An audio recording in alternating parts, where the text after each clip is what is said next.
Well, this is great baseball on both sides. It's a slider.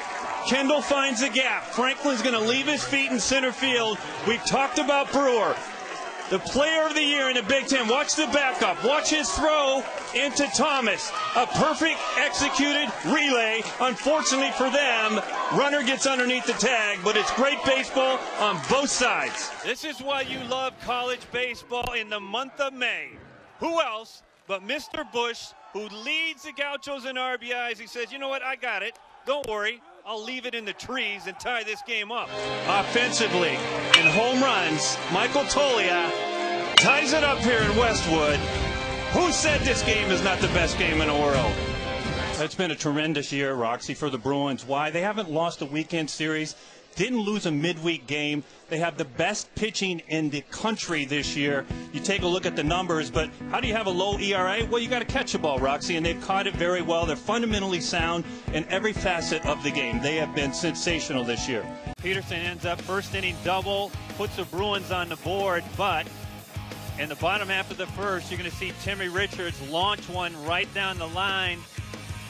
Puts the Titans on the board. There was a little bit of debate. Initially, the ball's called foul. Rick Vanderhook comes out. Timmy Richards says, it's about time you came out, Hook. And you can see Timmy Richards here in a situation with runner at second and no outs, gets a base hit. You have Chauncey. He fakes like he's bunting, but the Broncos fake like they're running a wheel play. And what I mean by that is Cresto, the shortstop, was faking like he was going to run to third on the wheel play, but it's a deke, and so he stopped. And it absolutely works to perfection for the Broncos. Well, Nelson throws it up the line, but you got to love the hustle. Watch the hustle. Who gets it? Kerr, the first baseman, throws a rocket to Donovan. Lays the tag out there, and Idens, for the time being, is called out. The problem I had is that Kevin Kendall at third base was not tagging on that pitch, on that play. Now, I understand. Think about what I'm saying here, because conventional wisdom says go halfway, because if it drops, you'll score. But on that particular ball and that situation, every situation is different if you're a base runner. But if you realize somebody's going to have to dive, he didn't go back to tag. Well, everybody's heard the term, just slap it somewhere. Just watch this. This is what they're talking about.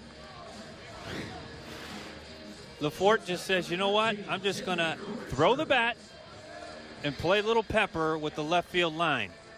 He picks up that Richard takes off. Now he gives the ball to Persico. Now at this point in time, Chatterton, the shortstop, should be at second base, and you'll see him right now, Rox. He's closing in right there at the crease.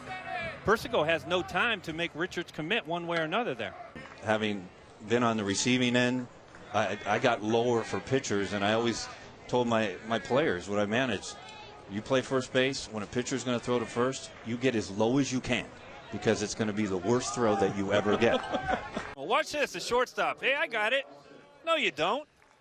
But I tell you what, the third base coach for UC Santa Barbara, Eddie Cornejo, does a great job here holding up Muno. Again, base by base right here. You're chasing 4 runs.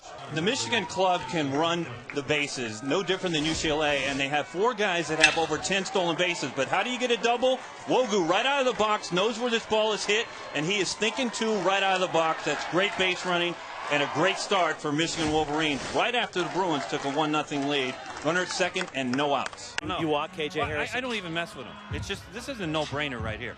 You're talking about a guy in Harrison.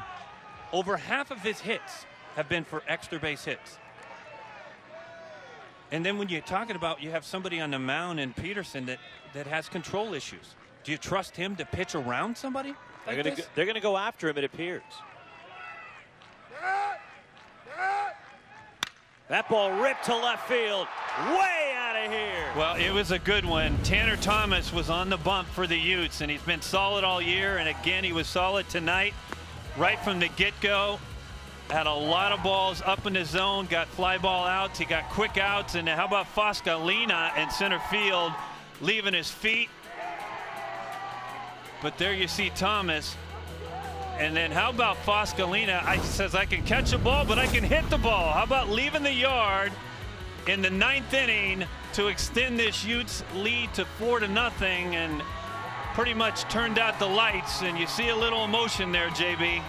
They came in 1-15, but the team selfie takes them to 1-1 in league. Watch this selfie. God almighty, took this one. I mean, you have the nice little restaurant down here on the left field. What do you call it? The Wes Clements party deck. No, Rox. But Chef Larry McCumber is actually walking into the booth right now. You wanted nachos. No, would you stop it? Why you blame this on me? Roxy, you have ordered food. Here it is. No, it's served in the batter's helmet. Look at this. Look at that. This is courtesy Yeah, of Chef and by the Larry. way, do you see who's got it? It's him, not me. Well, I didn't grabbed order it. for it because I was you framing ordered it for you. Boy, I tell you what. It's unbelievable the stuff you try to pass on to me. You got it in your hand. Now it's closer to you. Boy, it smells like cheese.